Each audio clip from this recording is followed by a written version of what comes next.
Good. Hi, guys. This is the McCool to Talk podcast. I've got a couple of very interesting people here. One I know extremely well on a football and personal level, and today I've met for the first time. So we'll quickly maybe do some introductions. First of all, Andrew Madaras is someone that I go back a long way with from my time at Dunstable Town, and then I would regard as a personal friend, has helped me out on a personal level many times as well. So, Andrew, chairman of Dunstable Town, nice to see you, buddy. Good morning, Tony. Lovely to see you too, mate. I hope all's well with you. And thanks very much for inviting me onto the podcast. Really looking forward to chewing the fat over a number of issues. Good. And Andrew, I will come back after Richard's intro to talk about your involvement or Dunstable's, little piece of the jigsaw, if you like, with Yeah, regards to to Richard's organisation. yeah. So, Richard, just grab you there while you're supping some water. Perfect timing, buddy. But really nice to meet you, and maybe just a quick overview of yourself and the role you do with the Football Supporters Association. Sure. Yeah. Thanks for inviting me, Tony. Yeah, my name's Richard Irving. I am the network manager for community-owned clubs at the Football Supporters Association. I'm also the organisation's secretary, so look after the governance of the organisation as well. Background in football goes back quite a long way. Early years as an Arsenal fan, founding board member of the Arsenal Supporters Trust in 2003. Gradually fell out of love with the Premier League to the point where I actually stopped going to Arsenal about 7 years ago now. In the meantime, I'd started following Lewes FC down in the Isthmian Premier League, and now follow them all around the southeast of England and the like. Role at the FSA is, as I say, to oversee the community ownership model that we have in place, and we now have just under 40 clubs using our rules, dotted all over England and Wales. So it's a good role. I've been doing that around about 7 years, and obviously sort of do bits alongside that around the governance of the game. So happy to talk about football governance bill and all of those sorts of things as well. So, Richard, is the organisation, excuse my ignorance, but I mean, I have been doing a bit of reading up on it. So I'm glad even that has forced me to go and kind of dig into this and look into it. And when I looked at the topics of what your organisation does, if you like, the overview, I think there's a good 15 or so, maybe more, just a rough guess anyway, but of overriding topics that you guys are covering. And I don't think anyone in their right mind would disagree with any of them. They're sort of like, I think if I went to the pub or went to work or, bumped into a few people that go to football matches, it's almost like you've bullet pointed all of the things that kind of everyone Yeah. is talking about, basically. Yeah. And Yeah. and that will bring me on back to Andrew in a bit, because I think one of the things in there particularly, I mean, the survival of football clubs and perhaps to bring us back to Dunstable, in a non-league environment outside of the football league. I mean, when I went in there, I actually I'd been working as a first team scout in the football league, and Dunstable is down the road from where I was born and brought up, and I know the area like the back of my hand. Um, and that's where I sort of, grew up kicking a ball against a wall like we probably all did. And the club was, well, I don't know. I don't know if I need to be careful what I say here, Andrew, but it was pretty much defunct. It Mm. was, I mean, I played there myself when it was Creasy Park, the old Creasy Park. Of course, it was derelict. The ground was had some character, let's say. I mean, for example, I think in all the time I was there, you couldn't use the toilet, but and then apparently I spoke to someone and they said no, it's been like that for about 10 years. So there wasn't even a toilet facility at that club, and we before we went live, we were talking about, I don't know, the likes of Wimbledon, and you see their recovery. You've got Bury that have been and gone, and who else is there? Is it Chester? Was it Chester? Am I right? Um, Chester have as well. Yeah. Chester, Scarborough was another one. Yeah. yeah. Who else? There's just these number of Darlington. Who? Sorry. Darlington. Of Yeah. course, because they had that lovely new stadium, didn't they? Which was, I know, was pretty much near Herworth, which is Middlesbrough's training ground. So I was doing some work for Middlesbrough, and you used to drive under the tunnel, and you'd say, oh wow, look at this stadium. Yeah. And of course, a few years later, they were gone. In the past, yeah, I mean, yeah. So Andrew, I mean, that time, I mean, I don't know what credit you guys deserve. You're still there as that original founding, if you like, group of people that said, no, we want to do what we can to bring our club back to life. And you did, and it's still there and it's still fighting, and, you know, huge credit to you, because Dunstable as a town, by the way, I looked, you know, Burnley is a Premier League club, you know, the Netflix show. I was watching that, and then you know, Andrew, I've got to beam up on it about this, about community size. Dunstable is like, when you look at Burnley, and well, Dunstable is, why not? I mean, it's a huge town, and to not have a football club would have been devastating. So it was a tough time, buddy, wasn't it? But we managed It was to a tough time, yeah. we managed to bring it back. But Tony, I was going to say, if I can just sort of lead off and perhaps explain to the audience that, in a sense, your role in part of it, because I expect your modesty is going to prevent you from actually saying too much about it. But, you know, for the benefit of the audience, the history is that in May 2017, the Dunstable Town chairman, the Dunstable Town committee, the Dunstable Town management team, and all but two of the first team players left the club at the end of the season. And there were lots of rumours going out on social media that the club was going to fold. We were in the Premier Division of the Southern League.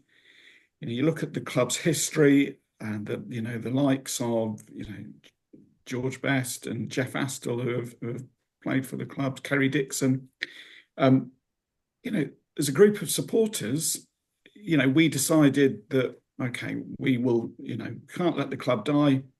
You know, not a hugely well-supported club, even at Step 3 days, but there were enough of us who, you know, almost based our lives around Saturday afternoons at Creasy Park, and, you know, win, lose or draw, you'd be back. That, in a sense, it was just part of our lives, and 30 of us or so sort of stepped in to keep the club going. We became not supporter-owned in those days, but a members-run club. Tony, you were appointed first team manager, and, you know, without a playing budget and without any remuneration for yourself or for Gareth, who was your number two, we went through that season and, you know, really struggled against big clubs like Hereford, Weymouth, Kings Lynn, Slough, you know, teams that have gone on from Step 3 and made it into Step 2 and Step 1. Weymouth, yeah. Dorchester. You know, every game was almost men against boys, and it was that sort of, you know, Corinthian spirit. And our chairman at the time, Alex, you know, yourself, Alex, Neil Barker, Dudley, you know, all the guys in a sense who worked night and day to keep the club going. You know, the Dunstable Town history, Chapter 1, Chapter 2, Chapter 3, it belongs to you guys, because without all of your efforts, without Weatherfield Academy lending us the minibuses, and there's another story about the minibuses, Tony, that we could probably go into maybe on another occasion. Yeah. But, you know, without Weatherfield giving us free use of minibuses to do all the long away matches, you know, Dunstable Town would not be here now. We wouldn't be a community-owned club, and we wouldn't have been, you know, the non-league papers Community Club of the Year 2024. So, you know, I think the audience needs to know of your role in saving the club, Gareth Jackson's role in saving the club.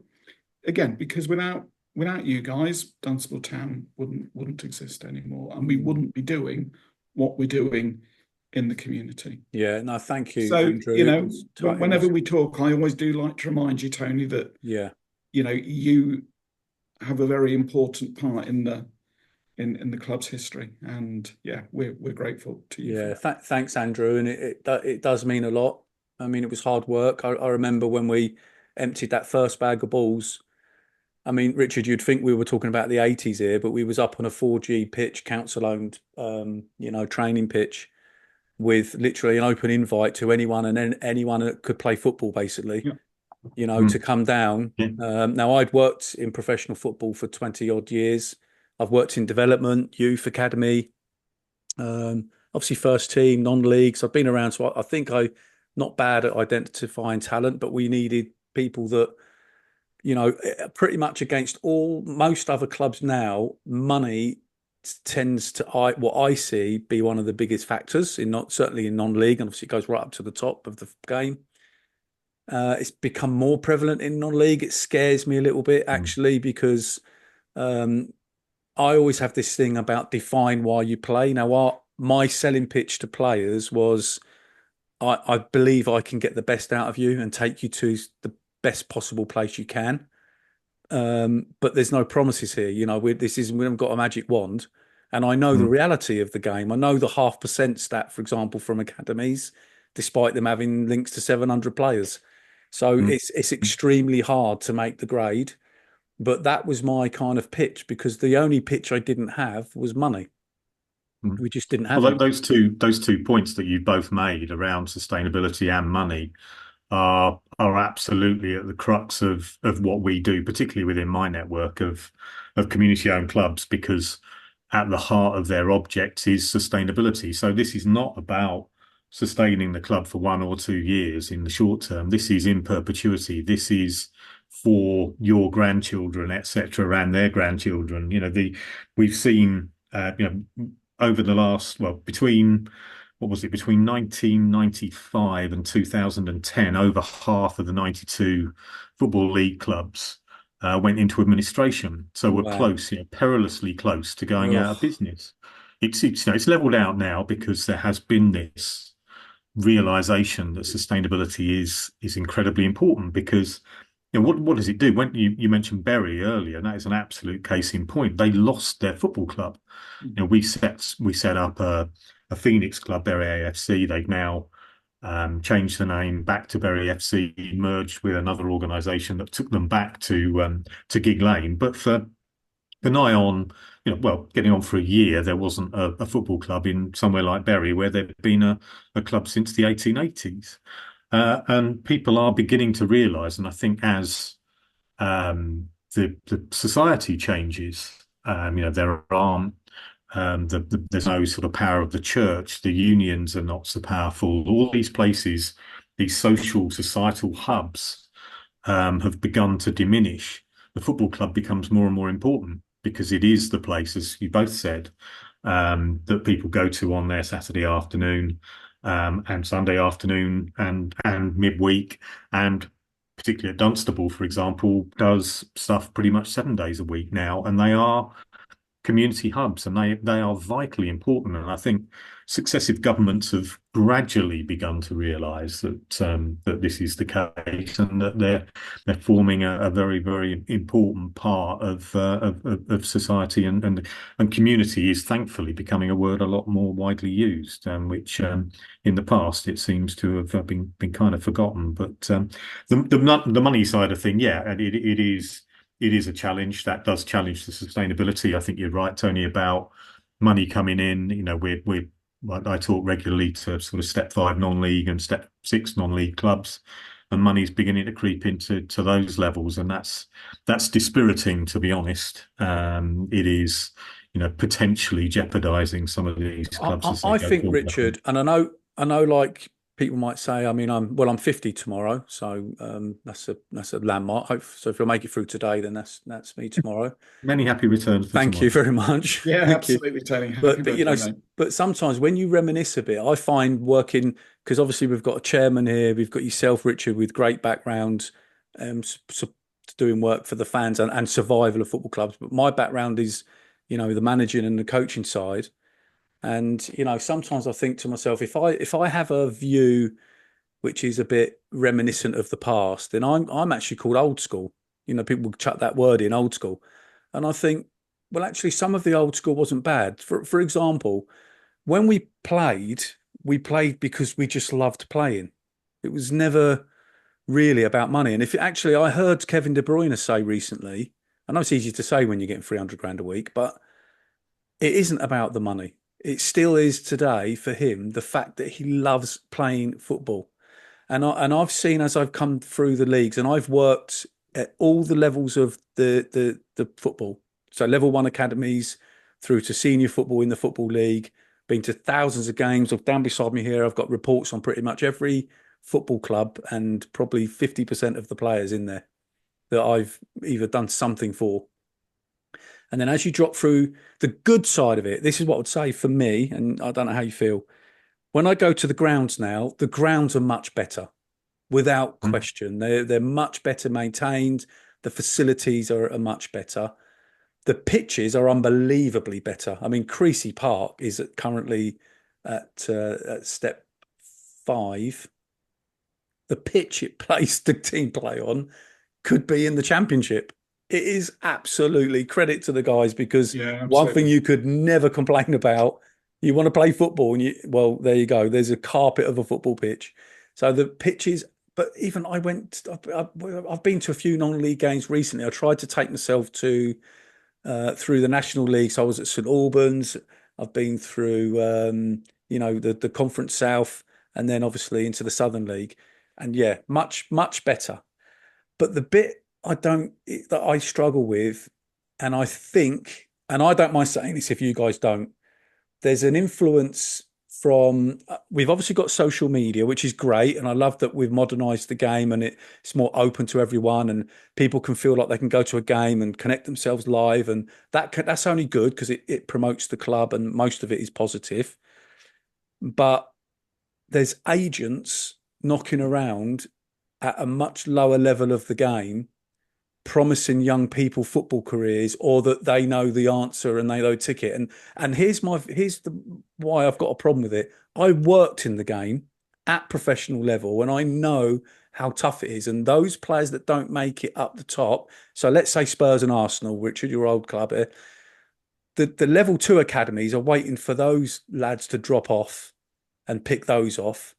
Brentford had decided, I think they've gone back now, but they had closed their academy for that reason, because their players just get picked off at will by their level 1s.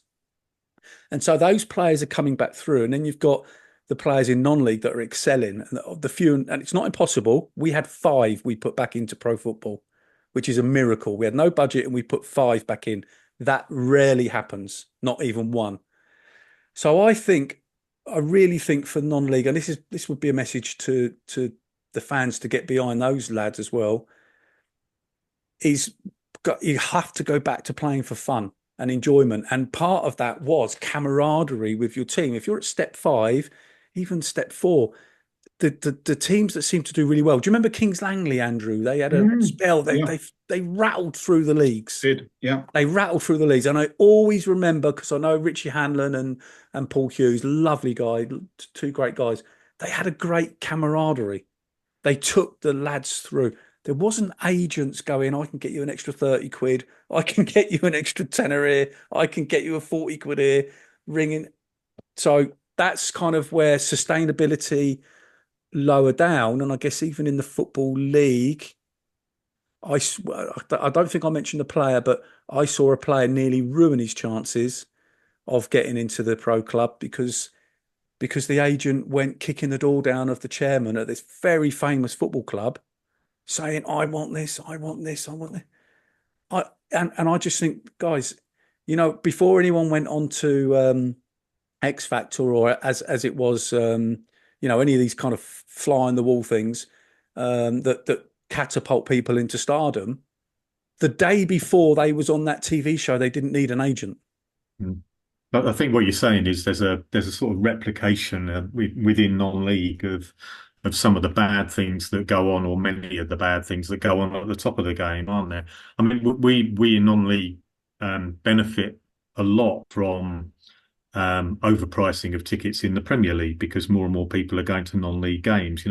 Most clubs are seeing an increase in crowds. Not all, depends where you are a lot of the time, and sometimes it depends on the messaging and the like. But in general, we're seeing a real boom for the non-league game.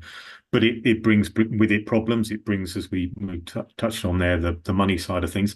it does bring with it some behavioural problems as well. There are, some of the younger elements are a little bit more troublesome. Bearing in mind that 90% of the clubs are in non-league, or 95% of the clubs in non-league now are volunteer led. It is problematic because you don't want policing costs and all of those sorts of things. You have to employ a lot more stewards. So yeah, I mean we're seeing a real boost for the game at non-league levels, but yeah, it just does bring some of the problems with it. I don't know whether you've not really encountered too much in the way of sort of difficulties at Dunstable. I don't think, Andrew. Do you know what, Richard? I can tell you from my point of view. First of all, I remember going to Hereford midweek. We did the same at Merthyr. So that if you got your geography and look at a map of the UK, it's a flipping long way. It is, yeah. It's a long way. So here we are, a little club with no money. We had support volunteers making us lunch for the bus and all these things. But I do remember getting all the way to Hereford. First of all, we forgot our socks. That was our first problem. So it was all a bit like it was. And I'm doing my best to try and maintain a level of, image where professionalism, if you like, even though we couldn't be any less professional because we had no money. Like we say, we borrowed a bus off the school. We'd forgotten the socks, it's all, but people are trying to leave work early, do all these things to try, and the players are like trying to take time off work, and we're going to Hereford, who are, wow, what a football club. And considering the level that they're at and the fan base, and then we had from our point of view, we had the players warming up behind the goal at one point, and I've had to send some of the subs, guys, and I had to say to the guys, you do know you can't warm up behind the goal. Like, have you been at a football club a match before? You warm up behind the line. That's the level we were at. And I will always remember looking over. Andrew will know what I'm talking about, because we had this small group of fans, and God love them. And there was probably 1,800, 2,000 fans, I think, there for Hereford. And I looked over at this little pocket in the corner of the odd shout. And there was the little group of fans that we had. One, sadly, is no longer with us, but that you look over and I think, crikey, what have we done to get here? And there they are. They're over there standing in the corner.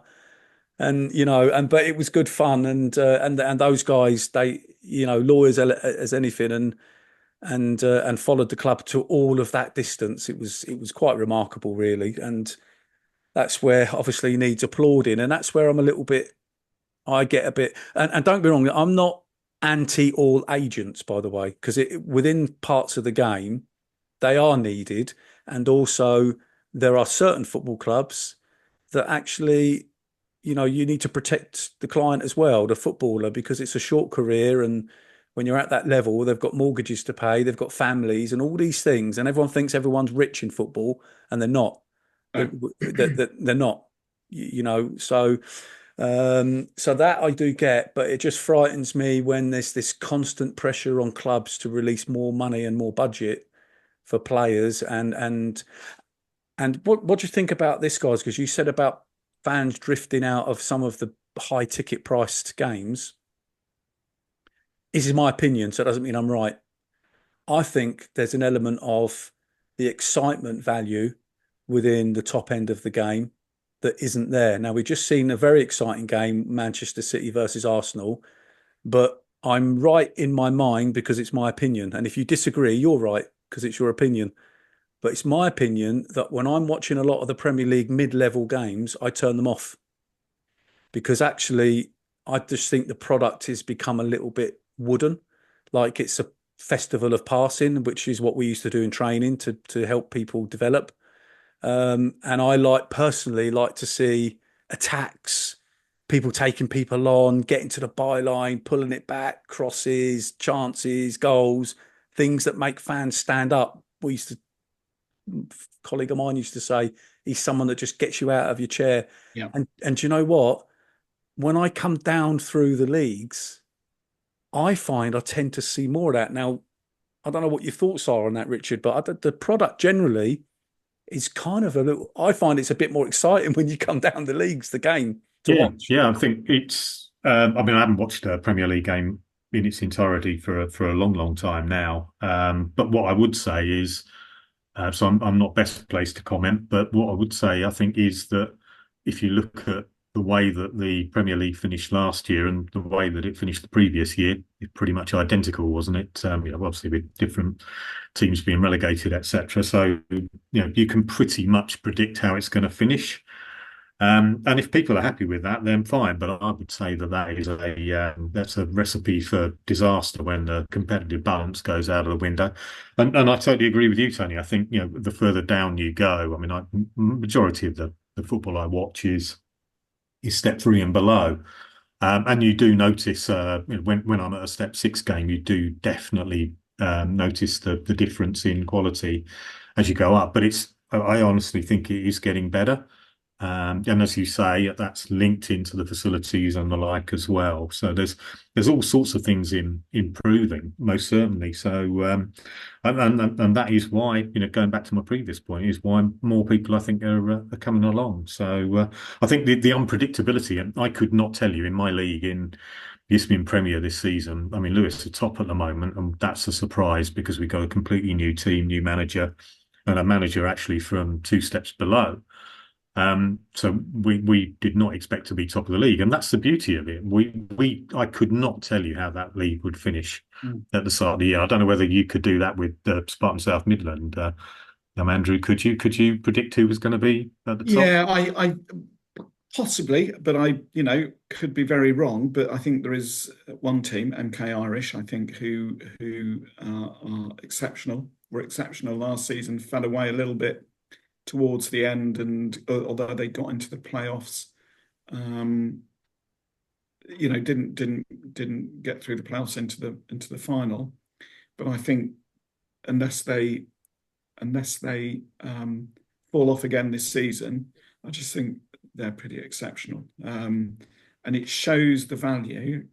Terry Shreves, the manager there, has been there for a few years, and he's kept that sort of core group of players. Mm-hmm. And you go back to what we were saying earlier about the benefit of players sticking around, of not moving on, of staying with the manager, staying with the club. Almost a bit like Leverstock Green last season. Again, Leverstock Green's probably unfancied, really well run club. Big shout out to Emma Smart, the chair lady there. Absolutely great woman. But what Emma and her team at Leverstock have put together, absolutely brilliant. And probably if you'd polled people at the beginning of last season and said who's going to go up, I think most people probably would have said Real Bedford, just because they're well financed. But I suspect Leverstock Green, with all due respect, probably weren't most people's favourites. But again, it's the thing of having a management team who are given time to build, to bring players in, and players who aren't chasing the coin, for want of expression, Tony. I think that's one of our problems, isn't it, in non-league? And I think you identified it earlier as well, Tony, that there's that continuity is going. I said with Lewis this season, we've got a whole new team, but throughout a season you will see a whole host of players, and I think one of the beauties of non-league, certainly when I was first watching it in the sort of 70s and early 80s. My local team at that time, I would go along, and maybe 3 years later, between games, and half of the players would still be the same. And it just is not like that now. And I think that has two. I totally understand why it happens, and part of it is to do with the change of management. It's to do with money, etc. But I think people do like that sense of identity and seeing those players that they can relate to.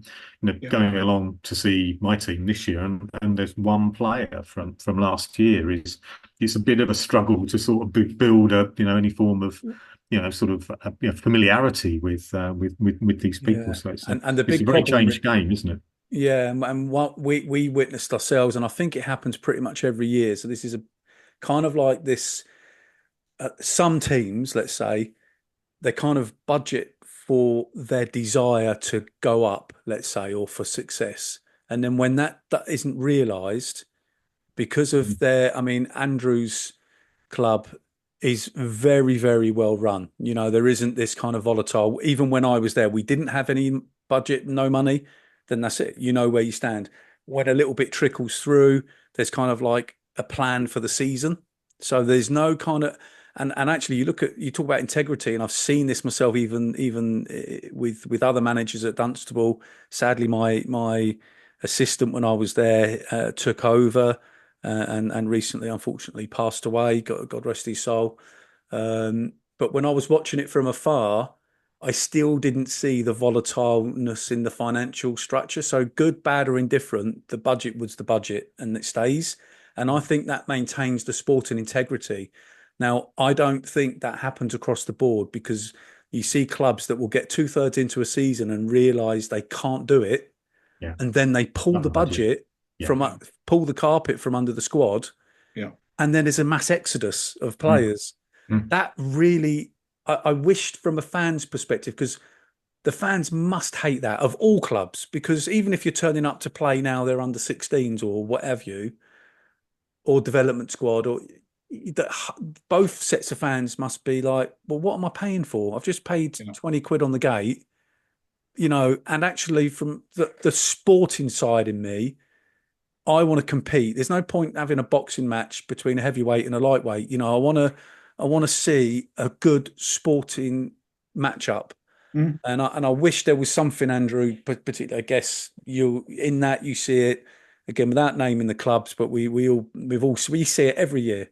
And that, from a manager and a coach's point of view, I find that really frustrating. I couldn't be a manager of a club that Yeah. carried on like that. I just couldn't do it. No, and I think, you know, as a club, we made a very conscious decision that we wanted to, you know, have a good name. We wanted people to associate Dunstable Town with it being a well-run club. May not be hugely successful on the field, but we want people to know that the club has values. And one of those values is that if we shake hands with a manager and say, here is your budget, and he then discusses with the players how much of that budget they're going to get. And let's face it, Tony, at this level, we're talking petrol money, aren't we? You know, we're not Yeah. talking three figures. We are talking enough money to fill your car up with petrol. Cover your for most costs. players. Yeah. So it you know, it's not huge sums of money, but it's an agreement. And if I shake hands with you on something, and you then 6 months later say, do you know, Andrew, forget this arrangement, it's not working for me. Are we going to be still pals at, you know, after that? Yeah. And we're not. And I think Yeah. it was important for us when we were sort of trying to sort of lay the foundations, lay the building blocks, I should say, about what is the club going to mean. Well, you know, we need to have values. We want it to be run ethically. We want it to be, you know, transparent. We want to have a good name. We want to have a good reputation. And one of those things, part of it, but by all means not the only thing, is that the budget is the budget. And 3/4 of the way through the season, if we are nowhere near the playoffs or something, okay, well, you know, we'll just have to swallow that, because we don't want players who will be there for one season, then, you know, the way players talk, it's a small little circle of players in the, you know, in the Beds and Hearts, Dunstable, Luton, St Albans, Milton Keynes. They all, you know, the lads all know each other. They'll have played with each other at other clubs. I don't want them to say, if you get to Dunstable Town, I wouldn't bother, because they'll slash the wages halfway through or 3/4 of the way through. So it's all about, for me, it's all about integrity. It's about having a good name in the club. I want whoever is managing the club to know, if that's the budget, that's the budget for the season. Yeah. And you don't have to worry if you know, we're not sort of achieving our targets, that actually we're going to say, well, do you know what? Bit of a punishment. We're going to cut the budget by a third or a half. Yeah, it doesn't sit comfortably with me, and it doesn't sit comfortably with directors. You both might shoot me down here, but I've got a theory. Go on then. I really believe, and I'm not saying this candidly because I've thought about it a lot because of what happened to us that year, Andrew. Yeah. And it hurt. You know, it's one of them, Richard, you know, when you're forced to play 4 games in a week, and some of the other games aren't, let's say, the integrity is not there for the reasons we just discussed. I personally think there should be the next season, if you can't meet your commitments, whether those be bills, that are there. So that there's the usual for any business, there's the usual set of bills that you have to budget for and pay, and players and agreements. And if you can't meet your agreements, this is non-league, so big shout, but I think there should be a next season points deduction. Because for me, it's the only real way you can stop that chairman from having that kind of short-term incentive, and because also you're massively putting the club at risk. We've used that word sustainability many times now, and you are putting that club at risk as well, because also some of them are committing to these huge sums of money to, let's say, bring in certain players they can't really afford. If they're contracted and that chairman decides, well, do you know what? I'm not wasting my grandchildren's inheritance anymore on this club. But the club still has to pay them bills and the commitments. So that's my personal thing I'd love to see. I'd love to see, if you cannot meet your financial agreements, the next season you'd get a points deduction or something severe that doesn't necessarily, and you think, well, hang on, that you are penalising the fans, you are penalising the club. But I think it's the only way you remove that incentive.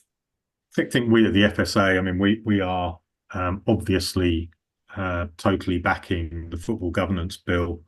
So the primary outcome from that will be the installation of an independent regulator. What it isn't doing is covering anything below the National League. But we will be, once it's enshrined into law, which will be relatively soon, hopefully, we will be lobbying for it to extend much further down into the non-league game to cover these sorts of things, because going back again to the point around sustainability, that is the key to the work that we do. We represent the fans. If the fans don't have a club, then we're not representing anybody, are we? And that club goes. So yeah, we are massively behind the installation and creation of an independent regulator, and we'll be trying to make sure that covers a lot further down, because I think the FA, probably not speaking too far out of turn here, but the FA haven't necessarily governed in such a way that has enshrined sustainability as a major part of clubs' sort of raison d'etre, if you like. So, I just think it needs that little bit of beefing up to make sure, could be for any reason. That's what you identified there is one strand of it, really. Primarily is around, playing budgets and making those, so the club just can't sustain. But where have they learnt it from? We look at something like the Championship, where 3 or 4 years ago, Queen's Park Rangers were paying something like 200% of their turnover on wages, and you just think, well, actually, that doesn't make any economic sense whatsoever, and it kind of translates all the way down. And I said earlier that so many things wrong with the top of the game do trickle down into the lower echelons as well. I think we have to.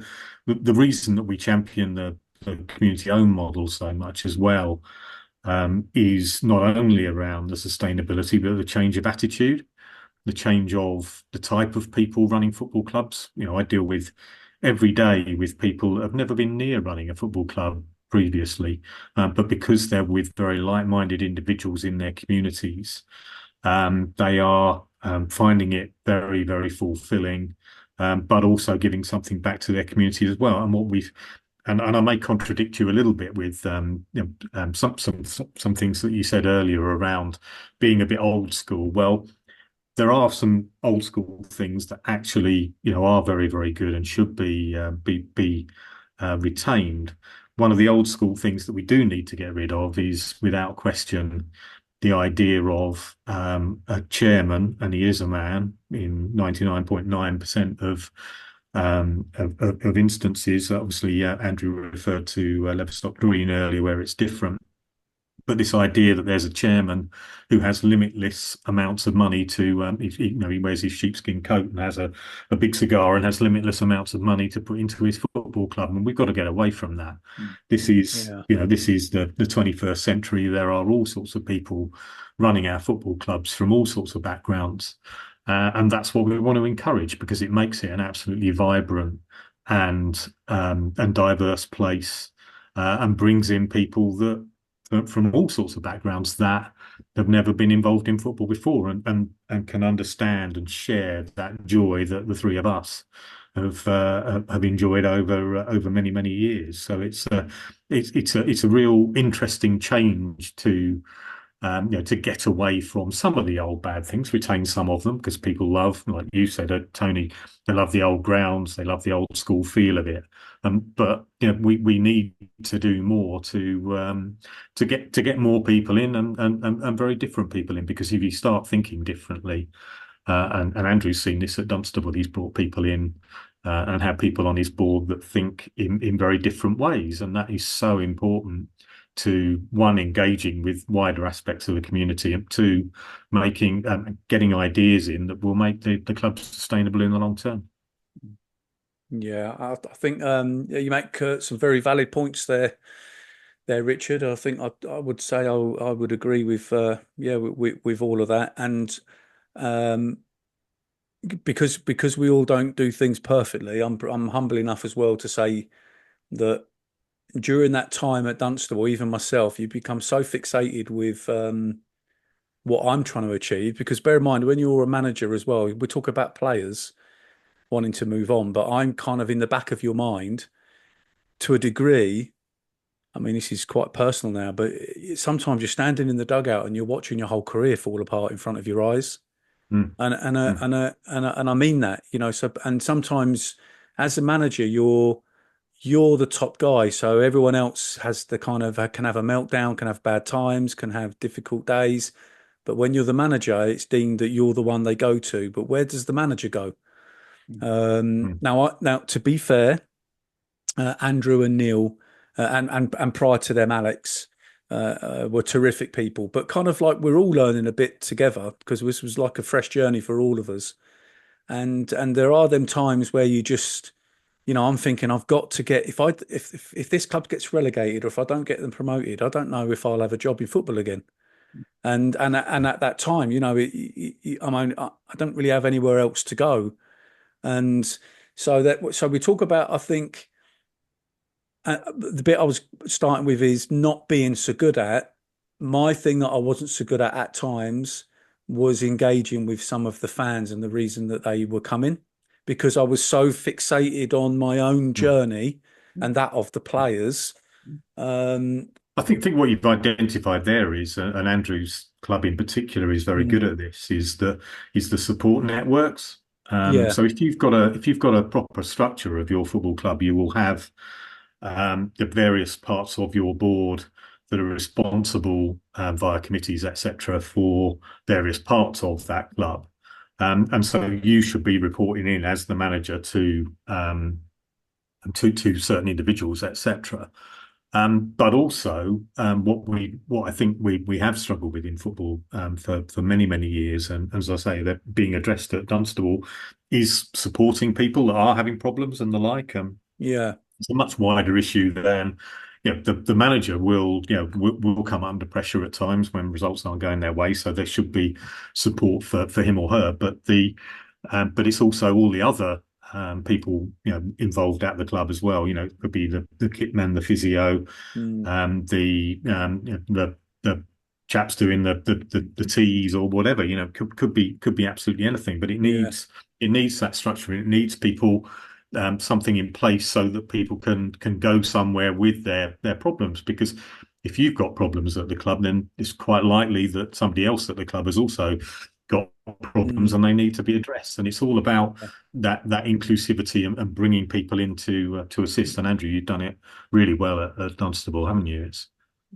Thanks, Richard. Yeah, I was going to say, for me, it's just common sense. It shouldn't be special. It just should be part and parcel of what, I say well run. I'm not trying to big myself up, but it just, it should be just part and parcel. It's the old adage of you treat people how you would like to be treated yourself. And if we know there are people at the club who are struggling with acute mental health crises or with difficult social situations,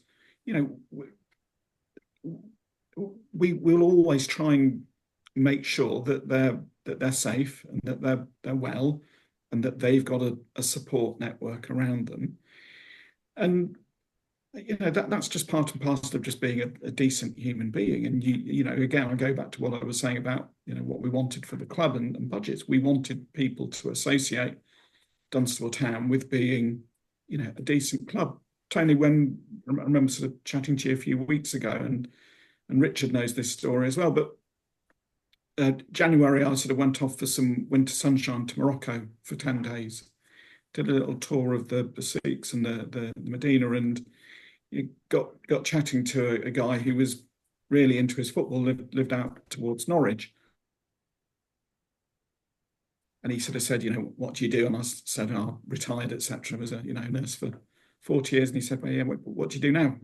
Apart from coming on cheap holidays in the sun. And I said, well, I'm just chairman of a football club, non-league. And he said, which one? And I said, Dunstable Town. And his first words were, oh, George Best. We've still got the sort of the George Best association. And then it's like the Little Britain sketch of, I was Molly Sugden's bridesmaid. Well, we've lived off the fact that George played 4 games for us 50 years ago. The club needs, a new identity. And what I want is my successor or my successor's successor to be on holiday, doing 19,000 steps around these wonderful little markets in Marrakesh, and to be asked what he or she does, and say, chairman, chairwoman, chair of a non-league football club, which one? Dunstable Town. And they say, oh yeah, mental health. And that for me would be job done then. If we can sort of promote the importance and the value of good mental health, that would be fantastic. And you can't do that, in a sense, without leading from the front, without showing an example. And with all of these things, when we're looking at who we want to stand as a director, and, we had our AGM in the summer, and Tony, going back to the fact that we are supporter owned, we belong to Richard's, the FSA's community owned club network. So our supporters, our co-owners, elect the board. They elect me as chairman. If they don't think I'm doing a good job, they unelect me and they elect somebody else. But we look at the personalities, and we look at the types of character of prospective board members, and we approached several people in the sort of the springtime and said, would you consider standing for the board? Because I want that board to reflect all the good things that football's about, all the good things that communities can give to each other. And we now run 12 support groups every single week. So the club is supporting up to 150 people with a variety of mental health problems, addiction, loneliness, social isolation, physical health problems. So our program, which is called Improving the Lives of Others, is all about physical well-being, physical fitness, physical health, and mental well-being. And it's taken a lot of organisation, but there are several key players at the club, Ian Bateman being one of them, who runs 4 different walking football groups, including a walking football group for people living with dementia. And I just think, well, if we can do it, why can't other clubs? And the sort of the nucleus of the idea goes back to Tony, to a game when you were still in charge in the FA Trophy 2017 against Lewis, which of course is Richard's club. Yeah, I was there. Creasy Park. I was my job in those days was litter picker, half-time ticket seller, tea maker in the boardroom. I wasn't secretary. I wasn't anything. And I say I wasn't anything. I was the litter picker. I was the 50-50 seller, and I made tea in the boardroom. And before each game, I'd sort of do my homework, look at the away team's history, just so that I could make small talk. Because there's one thing I can't stand, and I feel very, very inadequate at is sort of making small talk with people I don't know. So I'd sort of try and brush up on history and say, "Oh, you had a great result on Tuesday, didn't you? Oh, I was unlucky, you lost in the 90th minute." And I sort of went on to the Lewis FC website and I just thought, "Oh my God, you talk about an epiphany." And I just thought, supporter owned, 1,500 owners or whatever. I thought, if they can do that, why can't we? And again, Tony, you're talking about the size of Burnley, the size of Dunstable. Richard probably knows the demographics of Lewis far better than I do, but it's a small town. It's a relatively small town. They've got 2,500 co-owners in 46 or 48 countries. And, they've built that on, being a well-run, sustainable football club. Stuart Fuller, who I think is now the ex-chair, Richard, is he? Ex-chair now, yes. Yep. Yeah, but when we were doing our sort of due diligence back in 2020, 2021 about did we want to go down the community ownership route, Stuart was so generous with his time and with his advice, and nothing was too much trouble for the man in a sense. So, I remember one of the many conversations we had with him when he said, our supporters get it. We've gone from not having a club to having a club. And I think, Lewis had been in the conference, hadn't they? They'd sort of played conference football for a season, or certainly Conference South, but they were playing at Step 4. And I remember Stuart saying to me, and it's those words which I sort of quite often sort of parrot-like will repeat to our board of directors about, where do we want to be? Well, we'll play at the highest level that it's financially sustainable for us to do so. And if that's Step 5, so be it. If it's Step 4, great, but we're not going to, spend money that we don't have to get there. I remember Stuart saying to us, since we've been in community ownership, we've had 2 relegations and 1 promotion, but the fans get it. They have bought into the whole model of what running a community-owned club is all about. And that for me is still something that I think is still one of Dunstable Town's biggest challenges. I think we're still quite football-centric. And, we have lots of internal conversations about how much emphasis do we need to put on our community groups, how much emphasis do we need to give the football side of things, because essentially, we're a football club, but we stopped being just a football club in 2021. And even though it's the football that quite often brings a lot of people to us, we know that, a lot of the sponsors have put their faith in us because of the community work that we do. Brilliant. So, so Tony, I was going to say, so your part in where we are now dates back to, I used to know the date off my hand, but it was October 2017 when we played Lewis. So. Funny that all 3 of us were there, really, as well, wasn't it? Yeah, sometimes you rub shoulders with people you don't realise, isn't it? And then you come back together. And I probably made Richard a cup of tea. Yeah, but I think what you said, Andrew, is like really important, because it, like I said about my own reflection, because that's part of coaching and learning and whatever. You always think, what can you do better?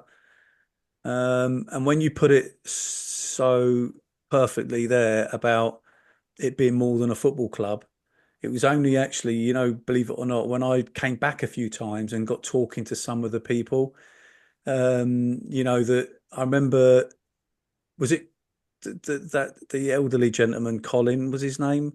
He used to be on the other side shouting and bawling at the lads. Always. Yes, Colin. Yeah. No, sadly no longer with us. Who sadly no longer with us. And do you know what, Andrew? When I wasn't the manager and I came back and was just watching a few times, I stood and talked to him, and only then did it hit me how important this time and day is for him.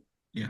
I only found out how lonely he was, how his weeks were like, basically the days were chopped away to get to the day to go to football.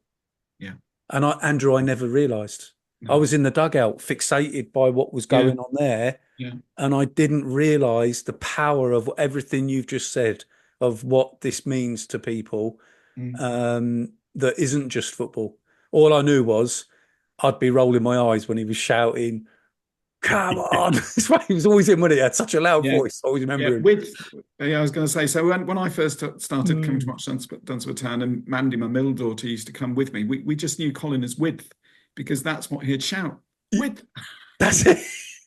Brilliant. Lovely So, chap. lovely. Lovely And chap. like I I was say, going I to say, loved talking to him. yeah, Brilliant COVID, guy. COVID was horrible. COVID, we know the sort of the unintentional damage that lockdowns created, Yeah. for so many people. But Colin was one of the people that I used to ring regularly as sort of part of the chairman's, extended duty. And I really got to know Colin really well during COVID and lockdowns. I Yeah, know some of the other stuff absolutely you lovely guy. guys did as well because he told Yeah. me. And it's a lot again, a lot of these unnoticed things. But I think as And well. that's what I get. I get asked quite a lot actually when I go to clubs and they're potentially looking at community ownership. And people get a bit baffled because I talk about a lot of my job. I don't talk about football at all, and they say, well, is this a football club or is it a social enterprise? And the simple answer to that is it's both. Yeah. They are evolved into being so much more.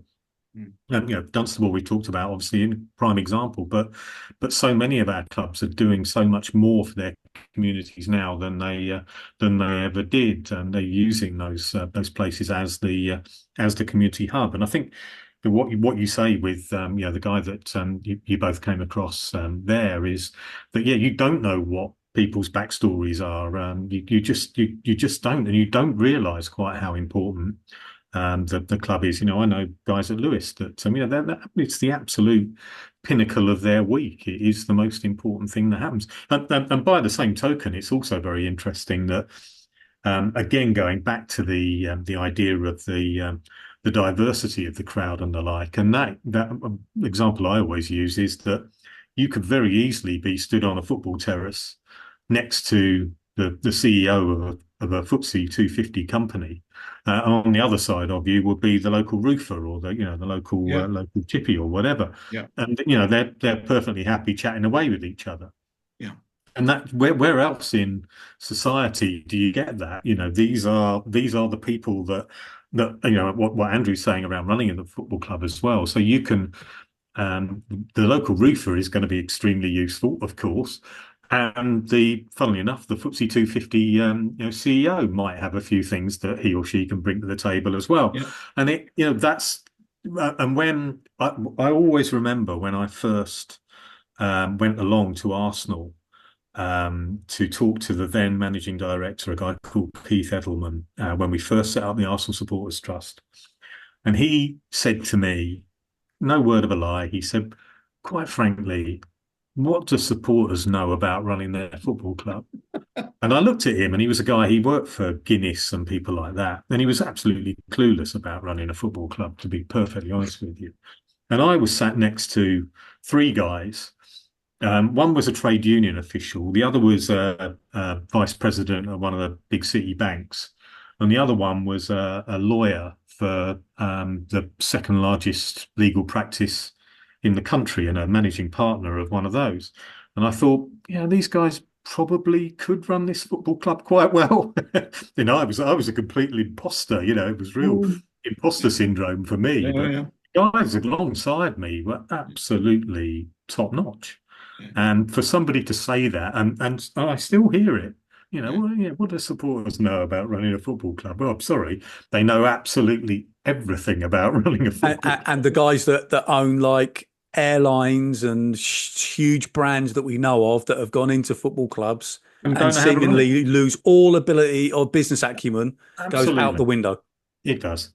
Because it's completely different as a business. Yeah. It is completely different. And it is, and Andrew will tell you this, it's in bucket loads, and Tony, as well, that it's built on that enthusiasm. It's built on the love of the club. It's built on something utterly different to, you can change from Tesco's to Sainsbury's, but I mean, I'm a bit of an outlier. You don't necessarily change, well, you don't change your club. I mean, I am an outlier in that, but it's a very different business. Richard, I agree 100% with that. And I sort of, I'm always staggered. I think it's the Tony. I think that it's the difference between, ultimately you're just a fan. At the end of the day, I, I do what I do for Dunstable Town because that's it. I'm just a fan at the end of the day, right? I've got different responsibilities, etc.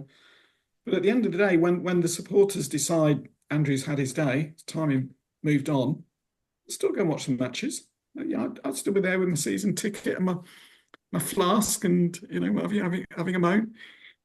And what we know from previous generations at the club that once somebody, chairman, board of directors have gone, they don't come back. It's not as if you sort of see them week after week after week. And for me, that's one of the fundamental difference that, in a sense, this is football for the people, run by the people. I know it's a bit of a cliche, but that is, one of the things I genuinely love about community-owned clubs is that all the people that you meet at network meetings, at the FSA, AGM, at the end of the day, we're all football fans, but we've chosen, or it's been chosen for us, that we need to step up and help the club. Great, you don't, great point. all of us are volunteers, so it's not, nobody's doing it for financial reasons, etc., etc. It's just you want your club and you want your community to be the very best it can be. Whilst we also say that it brings that diversity. Just to tell a little story that Andrew was involved in this as well. We went to the FSA organises some pre-season friendlies for some trophies that we hand out every year. And last year, Andrew's Dunstable Town came down to Peacehaven and Telscombe, who are also community owned.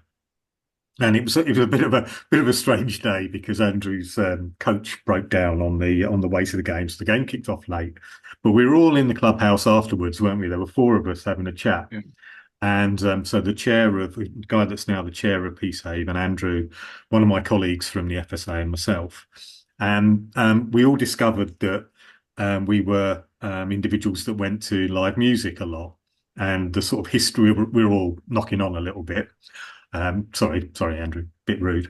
No, that's right. We were all watching live music in a certain era, and again, something completely different. It was the football that brought us together, but was the fact that we'd been at gigs in the 70s and 80s, probably some of the same ones as it turned out, but we're chatting about that as well. And what that brought home to me was that the people that are getting involved at their football clubs are real enthusiasts.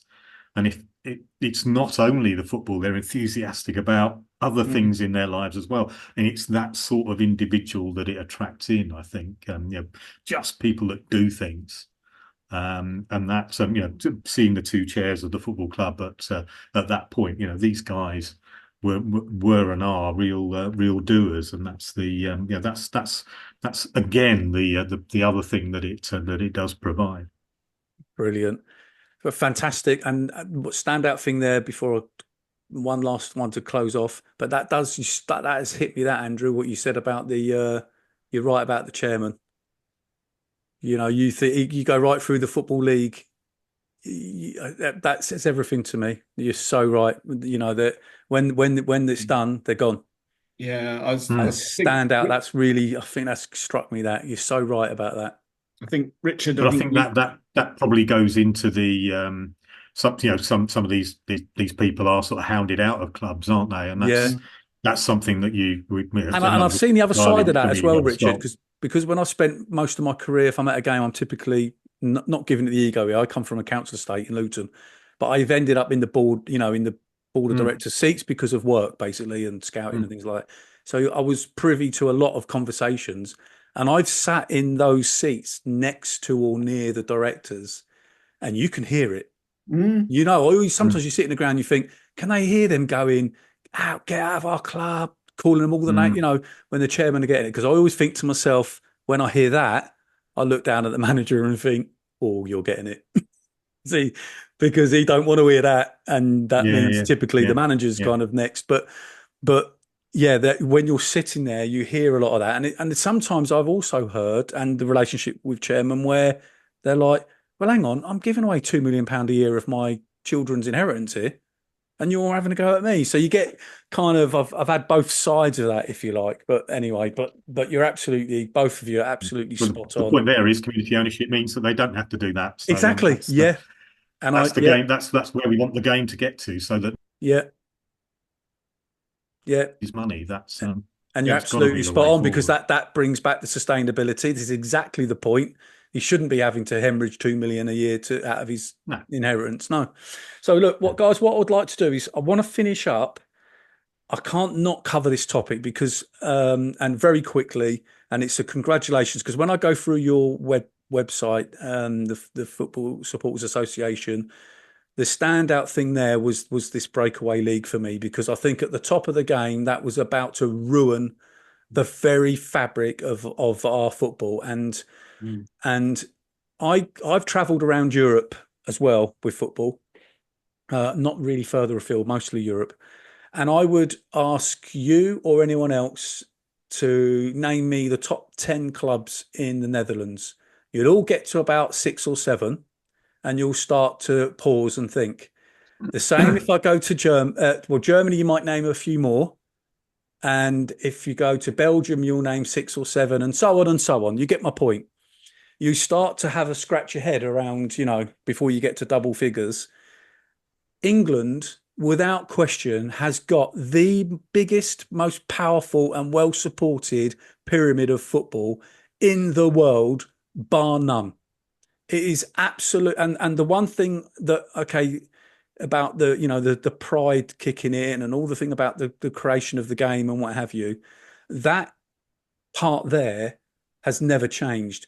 And that's why, for me, when I took part as a manager in the FA Cup or the FA Trophy or the FA Vase or whatever the version of that cup, mainly the FA Cup, the point is, on paper, Dunstable Town can win the FA Cup. Yeah. Now, we all know that is highly unlikely. But the point is they can. Lewis can win the FA Cup. On paper, if they win, then win and win and win and win and win, they can get to Wembley. Mm. And I don't want anyone taking that away, because that, I talked earlier about the excitement of our game, the pyramid, the teams. Now, last night I watched, this is how sad I am. I actually did analysis on the passing. This is the sort of thing I get up to, look. This is the level of, because I'm into the game in that way, the depths of the analysis. But Fleetwood versus Morecambe, but that's League Two. And Fleetwood's passing, by the way, was up there about 2/3 of Man City's the few days before. They were terrific, Fleetwood, by the way. How it ended 2-2. But my point was as well, I remember when that club was formed. And here they are in a very, very good football league game. And if you go through the leagues, clubs that have come out, Grimsby have come down and come back, Wrexham have come down and come back. You've got Oldham in non-league, even though it's a fifth professional league, if you like. The teams that are up there in the Premier League that have stayed there and sustained it, Brentford, Bournemouth, etc. Derby County, Sheffield Wednesday dropped into League One. They're now back up. The Championship, I looked this morning, could easily be a Premier League league. Mm. It is extremely tough. The clubs at that level is incredible. And I really congratulate your organisation, Richard, because I am a fan of the game ultimately. And I've talked about being a manager and coach, but I do all of it because we love the game. And we cannot let these super rich organisations to try and dismantle our system. And whatever happens, every fan in the country, every manager, coach, staff member, fan would have to stick with because it seems your organisation has got the best strength and power and voice now, I would say. And we have to get behind your organisation and make sure we maintain this pyramid of our game. That's my speech over, but it means a lot. Yeah, 100%. Thank you very much. Yeah, I mean, just to add to that, the good thing about the European Super League, and there obviously weren't many, in fact, there were none, but this was the only good thing that came out of it, and that was that at that point, Tracy Crouch was asked to look at and lead a fan-led review into football, and the football governance bill. The other catalyst was the collapse of Bury, But those two things, the European Super League and Bury, were the things that made government look at football and say, we've had enough. This needs independent regulation. And so it did do us a favour in many, many ways. It kind of unified the fans completely.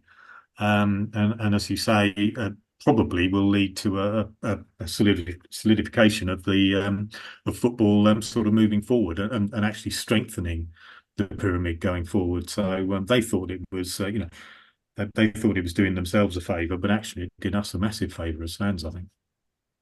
Brilliant. Well, guys, we're over an hour, so apologies for keeping you longer, but I think I've had 4 or 5 topics I probably could have gone into, but it'll go too long. But it's been fascinating talking to you. Thank you very much, Andrew. Thank you for your kind words as well. You know that does mean a lot to me, so I appreciate that, and of course both your time. No problem. Thank you for having me.